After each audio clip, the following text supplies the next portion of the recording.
for those folks who are, again, the smaller companies, you're selling it, you're cleaning it, let's say, right? You're doing all of it.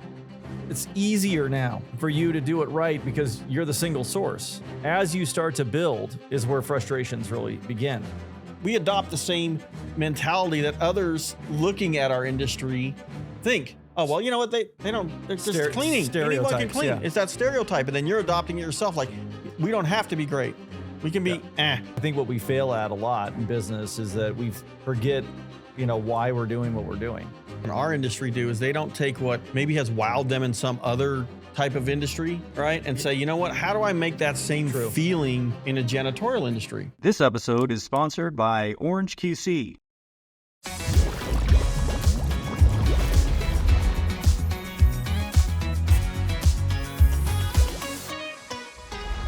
What if the very first interaction your customer has with you didn't just set the stage for a great relationship, but actually planted the seed for future referrals?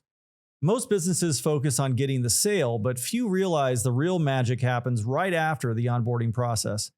Today, we're breaking down how a strong customer onboarding system not only builds trust and loyalty, but also turns your customers into your best marketers, helping you build referrals and growing your business.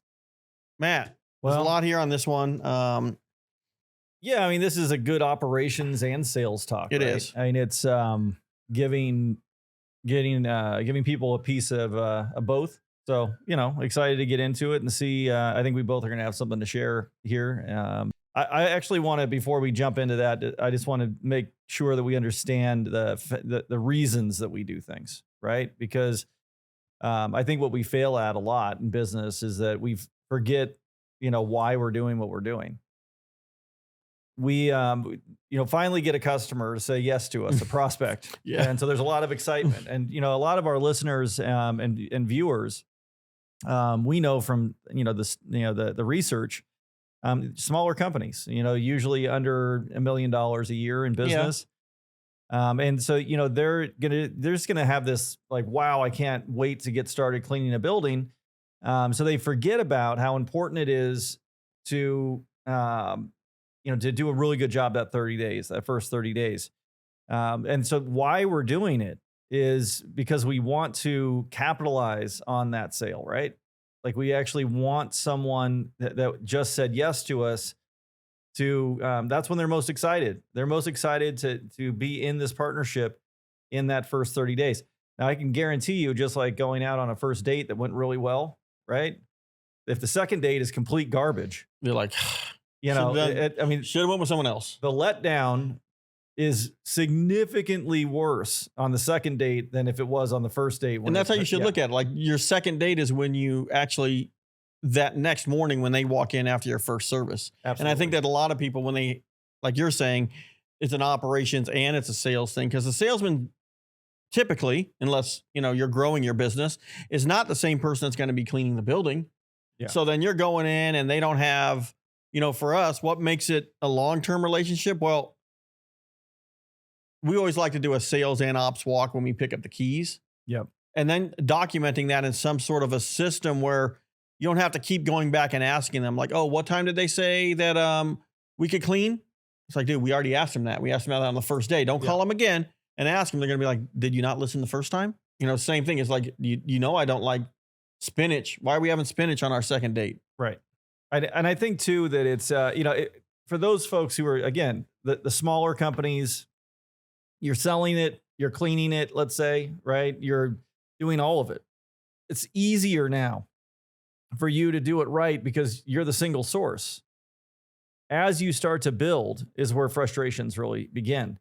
And, I think everyone's goal is that you're going to be able to put an employee in. And eventually, that's what you want. And so, this part of it is about that conversation for me. So let's just get into the meat of this and talk about it. So when we go into a location, what we're looking for in the sales process is first impressions. And, it needs to be, a pattern interrupt for what the client or the prospect would expect. And so how you dress, what your business card looks like, how you're approaching the sales process. And there's plenty of information about that on all of our other either podcasts or on YouTube, that you can look at on how we approach it and what questions we ask. So that's really important. But then you get the deal now, right? And the salesperson should not completely disappear. The salesperson now should take the responsibility of setting the account up properly.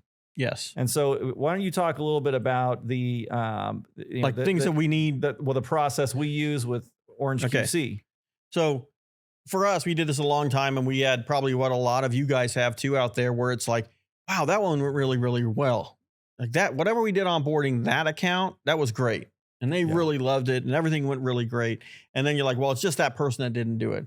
So then we decided to put a system to it on what we have to have. Because if you're thinking about this on a larger scale, let's say you have 3 sales reps and each one of them selling an account, they all open on the same night. It's not very realistic. You're going to have a corporate person there at every single one the entire time. They got to bounce around. Yep. So what does the people cleaning need? They need access doors. What door do I come in? What time can I show up? At the earliest time I can be there, because the last thing you want is them to show up and they're in the middle of, I don't know, selling a car, and they're like, it's 6 o'clock, man. What are you doing? Oh, you thought 6 o'clock was it. No. You want to know where the dumpsters are at. You want to know where the alarm's at. You want to know what the alarm keypad looks like. You want to know how the alarm keypad works. You want to make sure you go in your restrooms and make sure you have all of the keys to the dispenser, because I guarantee you they're expecting you to. Yep. And if you go back to them like, oh, can I get a key to that toilet paper dispenser or paper towel dispenser? They're going to look at you like, who did I just hire? Yeah. Like you should have known that in advance. And I guarantee you also the company leaving is definitely going to take those keys just to test your nerve. Yep.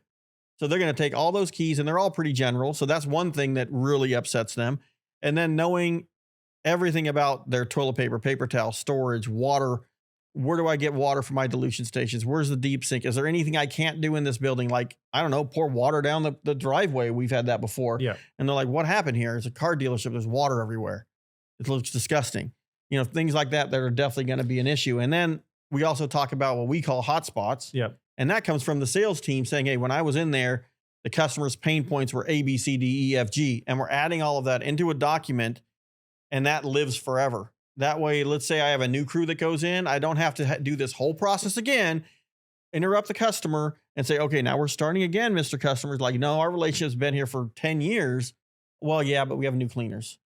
Yeah. I mean, what this process does, and I think it's important to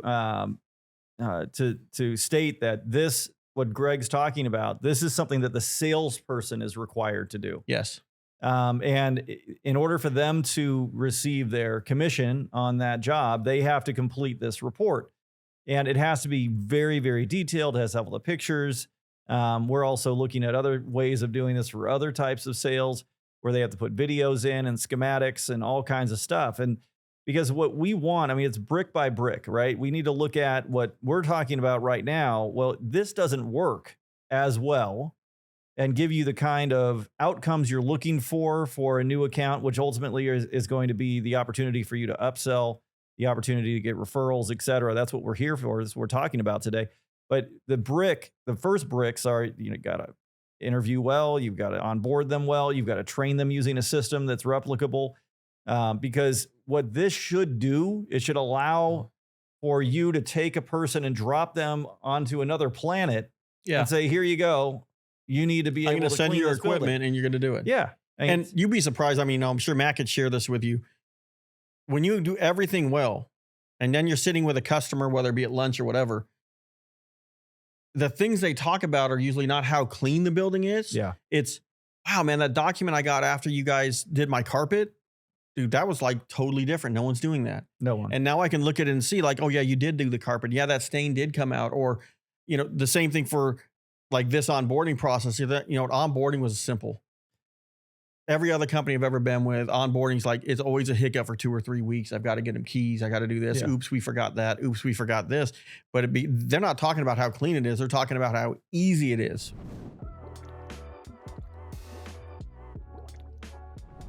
Running a cleaning business means juggling a lot. inspections, specialty services, keeping every site on point. That's why we use OrangeQC. It's a quality control platform that lets us track jobs, document results with photos, log chemical usage, and even send real-time reports, all from our phone. Want to see for yourself? Hit the link in the description for a 30-day free trial of OrangeQC.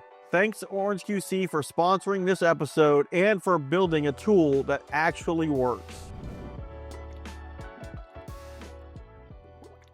And here's what, and I'll just answer this bit, and then we'll go on to this new segment that apparently Jordan is setting us up with. But we tell our new customers, you should expect it to be a bit of a getting to know each other period for the first week or two. First 30 days, there's going to be some bumps in the road, because we deliberately plant a seed that we are just like everybody else. And then when the first day they come in, and the place is on point, all the doors are locked, all the lights are off, the alarm got set, every trash can was emptied, the building is cleaner than it was when, the other company was there. And then an account manager walks in on day one with, in our case, the franchisee, saying, hey, we just wanted to walk the facility and make sure everything is looking good. They're wowed. Yeah. Right. And those things right there, that extra step, like, you know what? I don't want to go. I was there last night. Yeah. It should be fine. The enhancements of your processes is everything in getting referrals, right? The best time to sell again is when they're happy again. Yeah. Right. So, this is why we always look at things creatively, and that will get into the next question that we're about to ask. And how do you produce the wow factor? Yeah. All right. So we've got a new segment. Jordan, what are you going to do to us now? Okay, so you guys are going to react to hate comments right now. Oh, we're reacting to hate comments. I'd be getting some hate comments. So we're going to start off with Matt so he can calm down before. Breathe deep, bro. First thing, haters got to hate, right?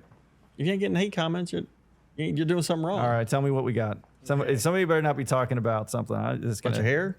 Don't even get me started. All right, let's go. So this is from the episode of Save Money and Grow Your Cleaning Business, where you talked about how to save money and run a cleaning business. That's a good segment. Okay. Yeah. I know nothing about that.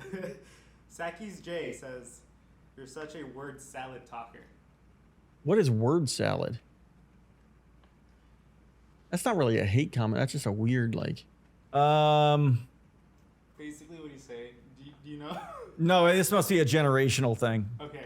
Basically what he's saying is you're throwing so much toppings to a salad and making it bland. Okay. All right. Sounds to me like the guy hasn't eaten a salad in a long time.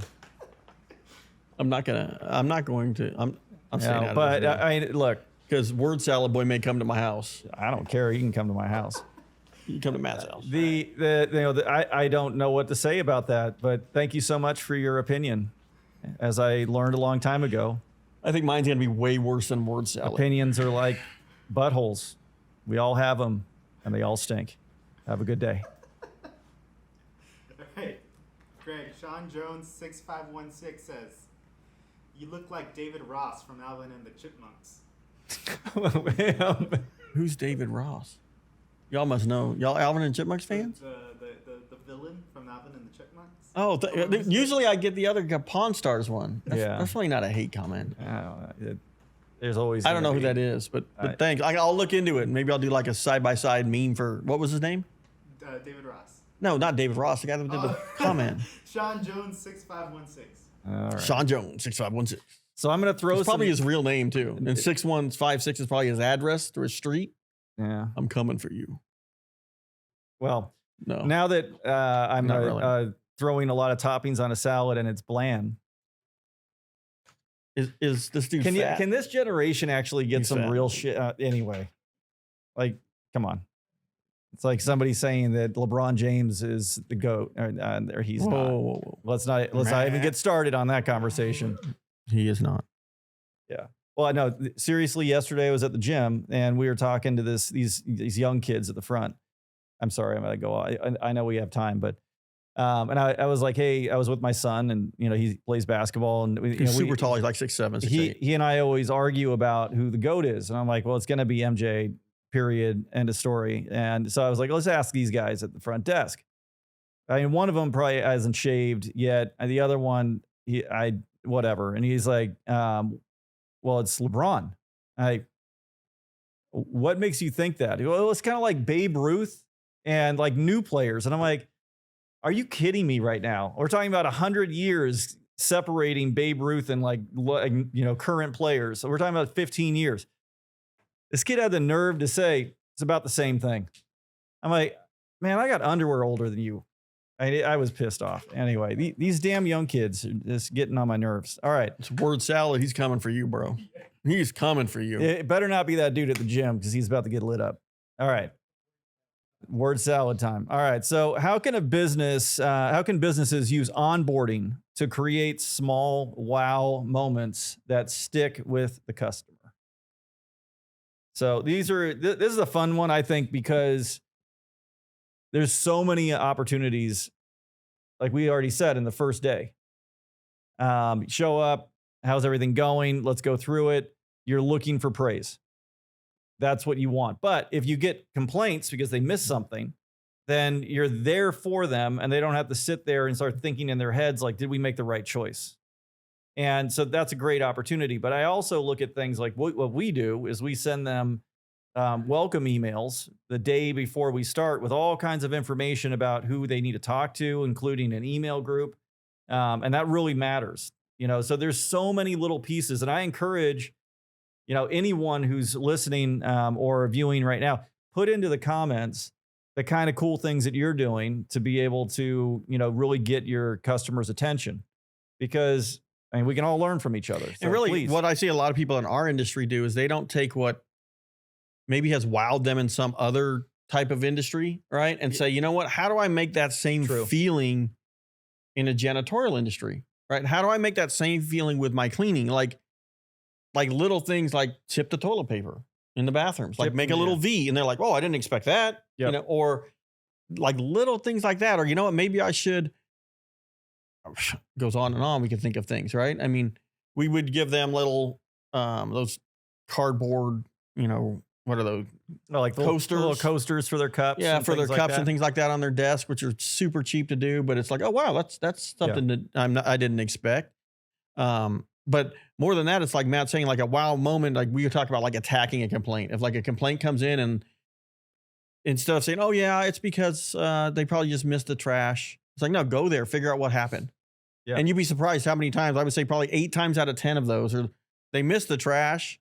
And the person complaining isn't going to say, yeah, I'm going to complain because they missed my trash. But what I am really complaining about is I locked my door and they couldn't get in. But I'm not going to say that now because I already sent the email. Yeah. But I'll back it up later. So when you're there, they'll be like, I'm so sorry. And then that person that complained is now your biggest fan. Yeah. And really, that's what you need to create allies in your buildings to create that wow moment. And that's, for me, it's, finding out what do they do? Do they have kids? What are they, kind of actually caring more than just, hey, you're signing a check. Greg is the bonding rapport guy, not the salad topping guy, apparently. So good.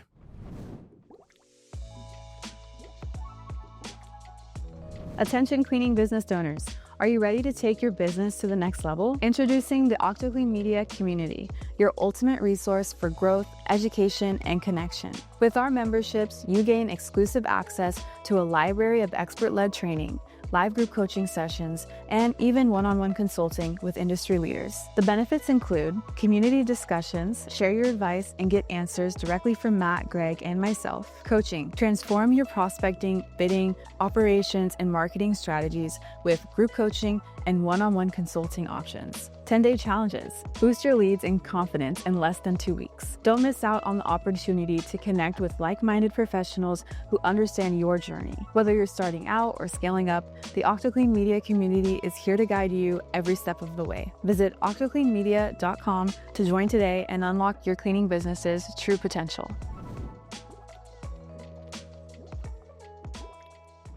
One of the things that, you made a great point, and I'm going to segue to a great book that we're reading in the leadership team, and we're starting to look at every opportunity to wow or people within process, because we're at a point in our business where things can get stale because we have standard operating procedures for a lot of things. And so what I encourage you that the new folks, build a process first and have it be something that's replicable. And then once you get to that point and it starts to become stale for you, then you need to look at what could I do differently and sprinkle some of your other experiences from other companies into that and say, why can't I do that? I love that. That's perfect, because the book that we're reading is called The Power of Moments. And I highly, highly encourage you guys to read it.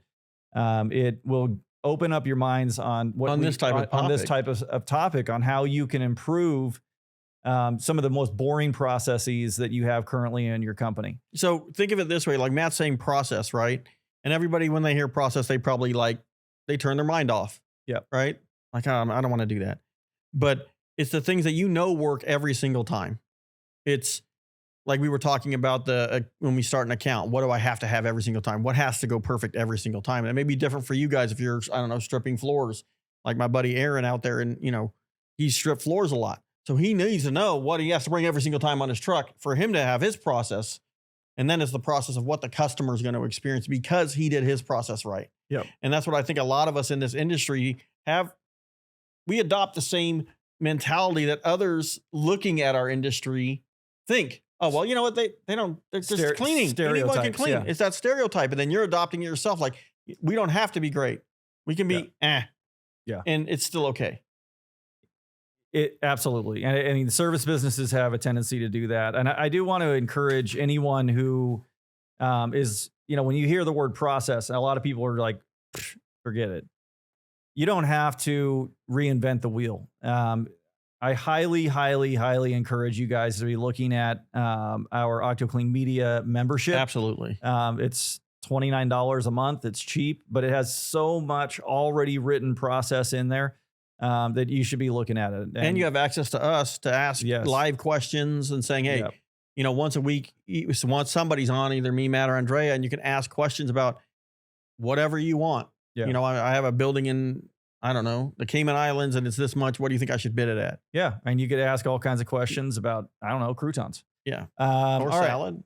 So, and then also remember that the subscription sub here, that way you get notifications. We got the Lego giveaway, right? So we're still waiting to reach our 30,000 for our Lego giveaway. So when we get the 30,000, our next podcast, I'll bring I'll buy a Lego set and we'll bring it in. Yeah, we'll bring it in. I'm trying to find a mop bucket Lego. That'd be amazing. Because we had a lot of people asking questions like, well, what Lego is it? Like, is that going to stop you from subscribing? I mean, you're only one subscriber, bro. Yeah. I mean, come on. If you bring 20 grand with you, you can whatever you want, man. Yeah. Let's get 20,000. But yeah, we're going to hook that up. So last bit here. We're going to go ahead and push this one off and just go straight into our questions. So let's start off here with Lloyd doing 1513. Ewing. Ewing. Like Patrick okay. Ewing. Oh, Lloyd Ewing. Oh, okay. Do you have any advice for using the triangular dust mops? Are they any good? I don't find any advice on how to use them. We have a house which has all vinyl laminate flooring, and a small dust mop seems to be exactly what we need. Thank you for this great video. Triangular. It sounds to me like a consumer type of dust mop. I honestly. What I would recommend though, and no offense those. to Swiffer, is I've cleaned household tile and grout for a long time. Stay away from Swiffer. It pushes the dirt into your grout. I love you for doing it because it will come back into your tile and grout. But, exactly. Yeah. Be careful with that. That little stickiness kind of transfers. But I would say for most of what you're doing in houses, I mean, I would just use a vacuum, like a backpack vacuum. I wouldn't. I mean, that's what I use in my own house. I don't use a dust mop for anything. There's just not enough floor space to have it make sense. It just doesn't make a lot of sense. If you have a lot of area rugs, it's just all right. A disaster. You want to hit this one? All right. This is from the Best Way to Clean YouTube video. Best Way to Clean YouTube video. Why 5893 asked, with multiple office spaces, would you thoroughly dust them every night, or would you rotate roughly, cleaning them every other night? Okay. I love this question. You probably see my videos where we train. I always tell people, like, I teach you how to clean, not what to clean. Right. And I'm working with Jordan on something about this too, where we'll have a visual, because, you know, a lot of people are visual learners. If anything's between like my hand up and my hand below my knee, that's shit's an everyday thing. It's every day you're cleaning that. Yeah. If you see dust on it, that way you're never chasing dust. It's when we rotate, it's above it and below it is weekly. That's when you create that, you know, segmented cleaning program. But if it's in between that, you need to clean it. If not, you're asking to get a customer to cancel. And I think the big problem is that, you know, when you're a sole proprietor and you're doing all of the work yourself, then you know the difference. You can distinguish between clean and dirty.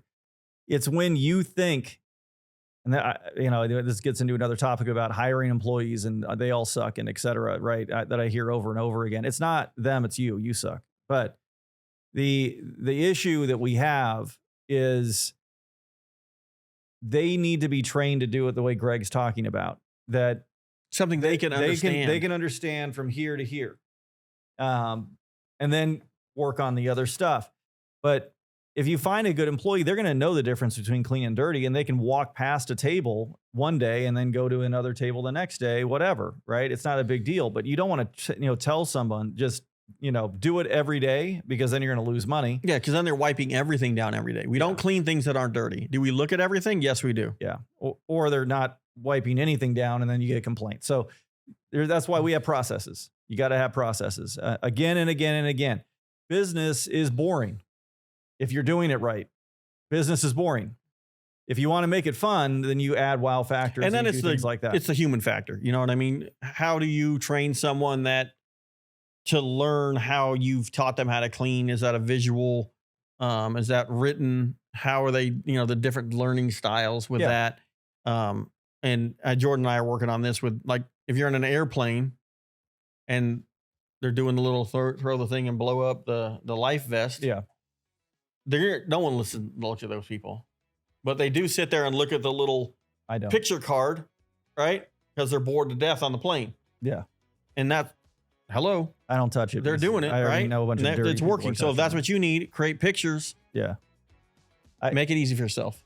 Yeah. I mean, it definitely, there's always ways, but well, if you guys have found this episode helpful, make sure to drop a like, leave a comment, and what you would like to see the next time that we're on a pod. We appreciate your support for this podcast and are excited for the next episode. Don't forget to subscribe to the channel, and we will see you guys on the next podcast. See you later. Thanks, guys. Appreciate it.